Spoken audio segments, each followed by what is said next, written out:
Lijep pozdrav, dobrodošli Pro Tipster. Za utorak pripremio sam analizu četvrtfinala između Sevilje i Bayerna iz Minhena. Za mene, a vjerujem ne samo za mene, veliko iznenađenje što se Sevilja uopće ovdje našla. Kada je nju ždrijeb spojio sa Manchester Unitedom, svi su vidjeli tu utakmicu kao neki jednosmjerni put u kojem će engleski klub izboriti četvrtfinale, ali Sevilla se nije dala.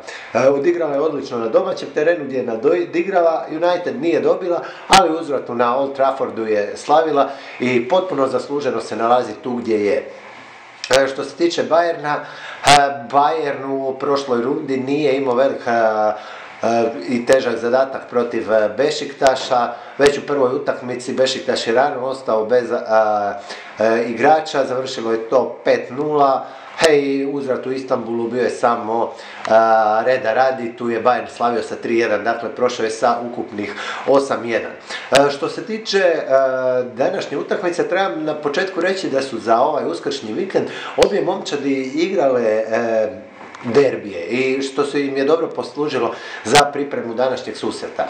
Sevilla je igrala protiv Barcelone ovdje na Sánchez Pizjuanu, znači na svom stadionu. Imala je sve u svojim rukama i nije uspjela. Vodili su igrači Seville rezultatom 2-0, međutim u samoj završnici Barca im je zabila 2 gola, završilo je 2-2. Bayern je na rasporedu imao zadnjih godina najveći njemački derbi, ali od tog derbija nije bilo apsolutno ništa. Borussia Dortmund na stadionu Allianz Arena u Minhenu Bayern je pregazio sa 6-0 i pokazao da je zasluženo jedan od glavnih favorita za osvajanje Lige prvaka. U ovom natjecanju, a ne samo u ovom natjecanju, nego inače ovu sezonu je nekako klimavo započeo Bayern, ali onda je došao Jupp Heynckes, sve se posložilo, Bayern je počeo sve gaziti. Imali su, sjetit ćete se, onaj poraz na Parku Prinčeva 3-0 kada ih je PSG pobjedio, ali nakon toga su nanizali 6 utakmica u Ligi prvaka, a svih 6 su pobjedili.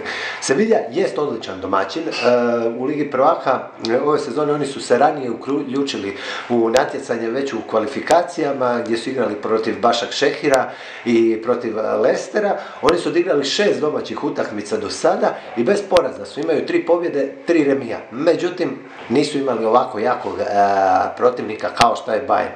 Dolazili su tu i Liverpool i Manchester United, ali meni osobno Bayern djeluje mnogo jače.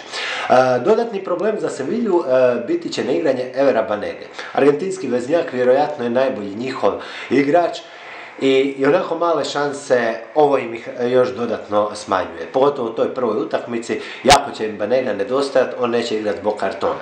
Što se gostiju tiče, vjerojatno neće biti njihovog prvog vratara Manuela Neuera, koji se oporavio od ozljede, vidim podatak da je počeo i trenirati, ali vjerojatno ga još danas neće trener riskirati, tako da će biti na klupi. Međutim, to Bayern može kvalitetno nadomjestiti.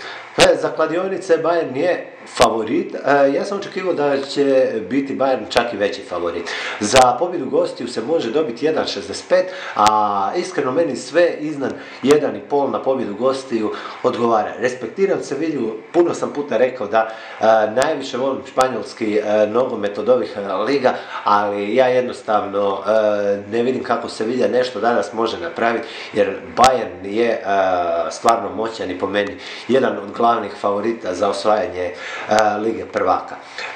Bitno mi je tu napomenuti da je Bayern u zadnjih 6 nastupa u Ligi prvaka uvijek zabio minimalno 2 gola, tako da i ta opcija, znači Bayern daje više od 2 ili više gola, mi je sasvim ok, oko 1,6 je koeficijent na to, isto ga se isplati odigrati. Čak mi je to bolje nego samo igranje na golove, jer radi se o dvije onako napadački nastrojene momčadi, pa kladionice očekuju dosta golova, čak su postavili na preko 3 liniju golova, iznad 3,5 gola, to je nekih 2,20 ako se ne varam, što mi je ipak malo prenisko za tako puno golova. Ok, više od 2,5 se može dobiti nekih 1,59 ako se ne varam, što isto nije loše, tako da se i to može probati.